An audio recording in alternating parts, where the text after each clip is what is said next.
അപ്പോൾ ആദ്യം തന്നെ വന്നിരിക്കുന്നത് ജസ്റ്റിസ് കാർഡാണ്. അപ്പോൾ ജസ്റ്റിസ് കാർഡ് എന്ന് പറയുമ്പോൾ ഇവിടെ എനിക്ക് പറയാനുള്ളത്, നിങ്ങൾ ഇതുവരെ അനുഭവിച്ച കാര്യങ്ങൾ ആദ്യം എന്ന് പറയുകയാണെങ്കിൽ ഒരു യൂണിവേഴ്സിൻ്റെ കണ്ണിൽ അതൊരു എന്താ പറയുക, നിയമവിരുദ്ധ ആയിരുന്നു എന്ന് വേണമെങ്കിൽ പറയാം. അതായത് നിങ്ങൾക്ക് ആഗ്രഹിച്ച ഒരു നീതി നിങ്ങൾക്ക് കിട്ടിയിട്ടുണ്ടായിരുന്നില്ല, പക്ഷെ അത് ഇനി കിട്ടാൻ പോവുകയാണ്. ഘടകവിരുദ്ധമായ പല കാര്യങ്ങളായിരുന്നു നിങ്ങളുടെ ലൈഫിലൂടെ നടന്നു പോയിട്ടുണ്ടാവുക. നിങ്ങൾ പോലും വിശ്വസിക്കാത്ത തരത്തിലുള്ള കാര്യങ്ങളായിരിക്കും നിങ്ങൾ കുറച്ച് സമയത്തിന് മുമ്പായിട്ട് കടന്നു പോയിട്ടുണ്ടാവുക, അല്ലെങ്കിൽ ഇപ്പോൾ നടന്നുകൊണ്ടിരിക്കുന്നത് അതായിരിക്കണം. കാരണം അങ്ങനെയാണ് ഇവിടെ കാർഡ് വന്നിരിക്കുന്നത്. 3 of Wands വന്നിട്ടുണ്ട്. 3 of Wands എന്ന് പറഞ്ഞാൽ ഇവിടെ സൂചിപ്പിക്കുന്നത് എന്താണെന്ന് വെച്ചിട്ടുണ്ടെങ്കിൽ, നിങ്ങൾ മാക്സിമം നിങ്ങളെ ബുദ്ധിമുട്ടിച്ച ആളുടെ കാല് പിടിച്ച് ബെഗ് ചെയ്യാനായിട്ടുള്ളൊരു ശ്രമം നിങ്ങൾ നടത്തിയിട്ടുണ്ടാവും. പക്ഷേ അവരതൊന്നും മുഖവിലേക്ക് എടുത്തിട്ടുണ്ടാവില്ല. നിങ്ങൾക്കറിയാം ആ ആളുടെ ഭാഗത്തു നിന്നായിരിക്കും കൂടുതലും തെറ്റ് സംഭവിച്ചിട്ടുണ്ടാവും. പക്ഷേ നിങ്ങളത് സമ്മതിച്ചു കൊടുക്കാതെ എല്ലാ തെറ്റും നിങ്ങൾ ഏറ്റെടുത്ത് നിങ്ങൾ അവരുടെ അടുത്ത് പോയിട്ട് മാപ്പ് പറയും. ഇങ്ങനെയാണ്, ഞാൻ പോട്ടെ, സാരമില്ല, ഇല്ല, ഞാൻ ക്ഷമിക്കാം, എന്നോട് പുറത്ത് മാപ്പ് തരണം, എന്നെ ഉപേക്ഷിക്കരുത് എന്നുള്ള രീതിയിൽ നിങ്ങൾ അവരോട് ബെഗ് ചെയ്തിട്ടുണ്ടാവും. പക്ഷെ അവരൊരു തരത്തിലും എന്ത് ചെയ്യില്ല, അടുക്കില്ല.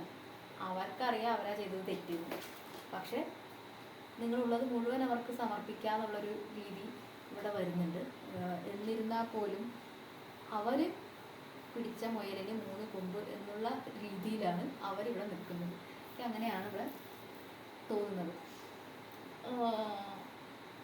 അടുത്ത കാർഡ് 4 of Swords ആണ്. ഇത് നിങ്ങളുടെ ഉമ്മർത്ത് ആയുധം ഉണ്ടായിട്ടും നിങ്ങൾ ഒന്നും ചെയ്യുന്നില്ല, നിങ്ങളതെടുത്ത് വേണ്ട രീതിയിൽ പ്രയോഗിക്കുന്നില്ല എന്നാണ് ഇവിടെ വന്നിരിക്കുന്നത്. കാരണം അറിയാം ആ വ്യക്തിയാണ് തെറ്റ് ചെയ്തത്, അല്ലെങ്കിൽ അവരുടെ പക്ഷത്താണ് ഫോൾട്ട് എന്നെല്ലാം നിങ്ങൾക്കറിയാം. പക്ഷെ നിങ്ങൾക്ക് കയ്യിൽ ആയുധമുണ്ട്. യൂണിവേഴ്സ് ഇതാ നിങ്ങൾക്ക് ആയുധം കൊണ്ടൊന്ന് തരുകയും ചെയ്യുന്നുണ്ട്. പടപൊരുതി മുന്നോട്ട് പോകുമെന്ന് പറഞ്ഞിട്ടും നിങ്ങൾ അതൊന്നും ചെയ്യാണ്ട് അവരുടെ കാലം പിടിക്കാനും കരയാനൊക്കെ പോയിക്കൊണ്ട് നിൽക്കണം. കാരണം തെറ്റ് മുഴുവൻ നിങ്ങൾ ചെയ്തതാണ് എന്ന് നിങ്ങൾ മൈൻഡിനെ പറയുകയാണല്ലോ. കാരണം നിങ്ങൾക്ക് അത്ര അവരെ ഇഷ്ടമായിരുന്നു, അതുകൊണ്ടാണ് ഈ പ്രശ്നം മുഴുവൻ. ഇപ്പം ഇഷ്ടമായിരുന്നു എന്നല്ല, ഇഷ്ടമാണ്. അപ്പം അവരെ ഇനി കുറ്റപ്പെടുത്തിയിട്ട് അവർ ഇങ്ങോട്ട് വരാതിരിക്കേണ്ടെന്ന് വെച്ചിട്ടാണ് നിങ്ങൾ ഈ തെറ്റ് മുഴുവൻ ഏറ്റെടുത്ത് എന്ത് ചെയ്യുന്നത്, ഈ അവരുടെ അടുത്ത് പോയി സമസ്താപരാധം പറഞ്ഞ് കാല് പിടിക്കാൻ നിൽക്കുന്നത്. യൂണിവേഴ്സ് നിങ്ങളോട് പറയാണ്, ഞാൻ ആയുധം കയ്യിൽ തരികയാണ്, പടപൊരുതി മുന്നോട്ട് പോകും എന്ന് പറയാണ്. അപ്പോഴും നിങ്ങൾ ആ സാധനത്തിന് മുമ്പിൽ വെച്ച് മിണ്ടാതെ നോക്കി ആലോചിച്ചിട്ടിരിക്കുകയാണ്. അപ്പോൾ ആ സംഭവങ്ങളൊക്കെ നിങ്ങൾ മാറ്റിക്കഴിഞ്ഞെങ്കിൽ മാത്രമേ നിങ്ങൾക്ക് ഇവിടെ നല്ല ജീവിതം നർച്ചർ ചെയ്യാൻ പറ്റുന്നുള്ളൂ. കാരണം നിങ്ങൾ ബെഗ് ചെയ്ത് പോവരുത്, അവരിങ്ങോട്ട് വരണം, അതാണ് വേണ്ടത്. അതാണ് നീതി, അതിൻ്റെ നീതി അതാണ്, അതിൻ്റെ ജസ്റ്റിസ് അതാണ്. ഓക്കെ, അപ്പോൾ ഇന്നലെയും ഹൈ പ്രീസ്റ്റസ് ദേവത വന്നിട്ടുണ്ടായിരുന്നു, ഇന്ന് ഹൈ പ്രീസ്റ്റസ് കണ്ടിന്യൂ വരുന്നുണ്ട്. അപ്പോൾ ഇതിൻ്റെ അർത്ഥം എന്ന് പറഞ്ഞാൽ, ഞാൻ ഇന്നലെ പറഞ്ഞത് തന്നെ, ഇന്നലെ കണ്ട ആൾക്കാർ തന്നെ ആയിരിക്കും മിക്കവാറും ഇത് കാണുന്നത്, അതുകൊണ്ടായിരിക്കും ഇത് റിപ്പീറ്റ് ചെയ്തിട്ട് വന്നിരിക്കുന്നത്. അപ്പോൾ പറയാനുള്ളത്, ദേവിക്ക് നിങ്ങളോട് പറയാനുള്ളത്, വെയിറ്റ് ചെയ്യുക. അതായത് കൃത്യമായ സമയത്ത് ദേവിയുടെ ബ്ലെസ്സിങ്സ് ഉണ്ടാവും, നിങ്ങളുടെ കൂടെ ഉണ്ടാവും. അവരെ നല്ല രീതിയിൽ നമസ്കരിക്കുക. ഞാൻ നല്ല കളി മന്ത്രമൊക്കെ ഞാൻ പറഞ്ഞു തന്നിട്ടുണ്ടായിരുന്നു, ദ്വാദശാക്ഷരി മന്ത്രമൊക്കെ. അതൊക്കെ എത്ര പേര് ജപിച്ച് തുടങ്ങിയതൊന്നും അറിയില്ല. കുറച്ച് വ്യൂസ് ഇതായിട്ടില്ല, നിങ്ങൾ കാണുന്നുണ്ടാവില്ലായിരിക്കാം, അതുകൊണ്ടാണെന്ന് അറിയില്ല. അത് മുഴുവൻ കാണാണ്ടാവും അറിയില്ല.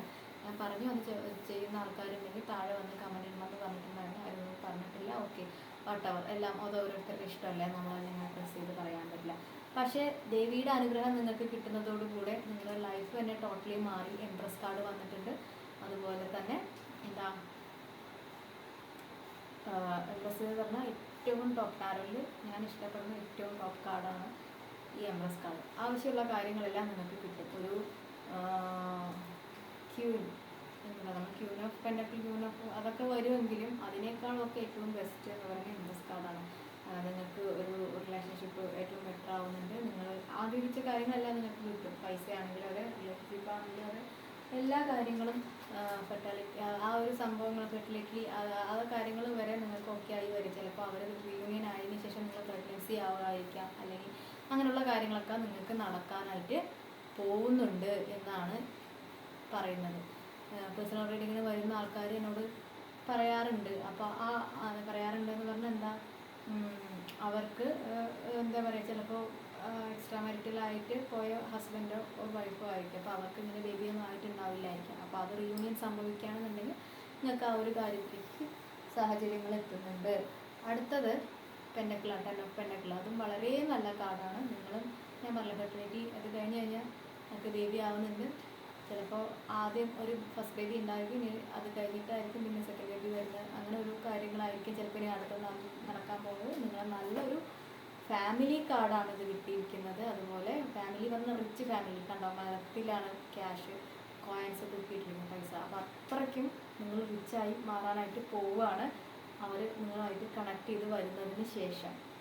ഓക്കെ, അപ്പോൾ നിങ്ങൾ സമാധാനമായിട്ടിരിക്കുക, പ്ലാൻ ചെയ്യുക, അതുപോലെ തന്നെ വിഷ്വലൈസേഷൻ ചെയ്യുക. പിന്നെന്താ, ഈ കാര്യങ്ങളൊക്കെ കണ്ടിന്യൂ മാനിഫെസ്റ്റ് ചെയ്ത് എടുക്കുക. നല്ലത് മാനിഫെസ്റ്റ് ചെയ്യാൻ ശ്രമിക്കുക. നിങ്ങൾ വേണ്ടാത്ത തോട്ട് പ്രോസസ്സ് എപ്പോൾ മാറ്റുന്നു അപ്പോഴേ നിങ്ങൾക്ക് ഈ പറഞ്ഞ ഈ 2 കാർഡിൻ്റെ എനർജി നിങ്ങളിലേക്ക് കണക്ട് ചെയ്ത് വരുള്ളൂ. അപ്പോൾ നടന്നതൊക്കെ നടന്നു. ഇനിയിപ്പോൾ അത് പോയി കഴിഞ്ഞിട്ട് അതിനെപ്പറ്റി ആലോചിച്ചിട്ട് യാതൊരു കാര്യവുമില്ല. അപ്പോൾ ഇനി വരാൻ പോകുന്നതിന് നന്നായിട്ട് ബ്ലെസ് ചെയ്യുക, അത് അട്രാക്ട് ചെയ്തിട്ട് എടുക്കുക. അതാണ് എനിക്ക് നിങ്ങളോട് പറയാനുള്ളത്. വളരെ നല്ല സ്പ്രെഡാണ്. എനിക്ക് ഏറ്റവും ഈ എംപ്രസ് കാർഡൊക്കെ അപൂർവമായിട്ടേ വരുള്ളൂ. ഏത് കാർഡ് എടുത്താലും എനിക്ക് അങ്ങനെ അത് വരാറില്ല. പക്ഷെ ഇത് വന്നപ്പോൾ തന്നെ എനിക്ക് നല്ല, അതും ഹൈ പ്രീസ്റ്റസും എംപ്രസും ഒപ്പം വന്നു. 2 മാതൃദേവതയുടെ കാർഡ്, അമ്മ എന്നുള്ളൊരു കോൺസെപ്റ്റുള്ള ഒരു കാർഡാണ്. അതാണെങ്കിൽ ദേവത, ഇത് നമ്മൾ. എന്നിട്ട് ഇവിടെ ഫാമിലി കാർഡിൽ ബേബി. അപ്പോൾ നോക്കൂ, നിങ്ങളൊന്ന് ആലോചിച്ച് നോക്കൂ, അതിനൊരു കാര്യം ഉണ്ടാവും. അപ്പോൾ ഉറപ്പാണ് അത് അവർ വരുന്നെന്ന് നിങ്ങൾ ഉറച്ച് വിശ്വസിക്കുക. നിങ്ങളുടെ ഞാനിപ്പോൾ ഇവിടെ ഉറപ്പാണ് എന്നൊക്കെ പറഞ്ഞിട്ടും നിങ്ങളവിടെ കൺഫ്യൂഷൻ അടിച്ചിട്ട് ഇരിക്കുകയാണെങ്കിൽ അതൊന്നും നിങ്ങൾക്ക് കണക്റ്റ് ആവില്ല. ഓക്കെ, അപ്പോൾ നമ്മൾ ചക്രയൊക്കെ ഹീലിംഗ് ആയ ആൾക്കാരാണ്. അപ്പോൾ നമ്മൾ പറയുന്ന വാക്കുകൾ മിക്കവാറും തെറ്റാറില്ല. അപ്പോൾ ഞാൻ പറയുകയാണ്, നിങ്ങൾ ഈ കാര്യങ്ങൾ ആഗ്രഹിച്ച് എടുക്കുക, അട്രാക്ട് ചെയ്തിട്ട് എടുക്കുക. നമ്മുടെ ഉള്ളിൽ തന്നെ ഉണ്ട് എല്ലാത്തിനുള്ള power. We are the creators. നമ്മളാണ് നമ്മുടെ ലോകത്തിനെ സൃഷ്ടിക്കുന്നത്. അത് എങ്ങനെ വേണം എന്നുള്ളത് നിങ്ങളുടെ ചിന്തകൾക്കനുസരിച്ചിട്ടായിരിക്കും. അപ്പം നല്ല ചിന്തകൾ കൊടുത്ത് നിങ്ങളതിനെ നന്നാക്കി എടുക്കുക. പേഴ്സണൽ റീഡിങ് വേണ്ട ആൾക്കാർക്ക് കോൺടാക്ട് ചെയ്യാം. ടാരോ പഠിക്കേണ്ട ആൾക്കാർക്ക് കോൺടാക്ട് ചെയ്യാം. ക്രിസ്റ്റൽസ് അല്ലെങ്കിൽ ബാക്കി കൗൺസിലിംഗ് എന്തായാലും അതിലൂടെ കോൺടാക്ട് ചെയ്യാം. അപ്പം ഈ കാർഡിൽ പറഞ്ഞ നല്ല കാര്യങ്ങളെല്ലാം നിങ്ങളിലേക്ക് വരട്ടെ എന്ന് ഞാൻ ഒന്നുകൂടെ ബ്ലെസ് ചെയ്തുകൊണ്ട് അടുത്ത വീഡിയോ കാണാം. Thank you.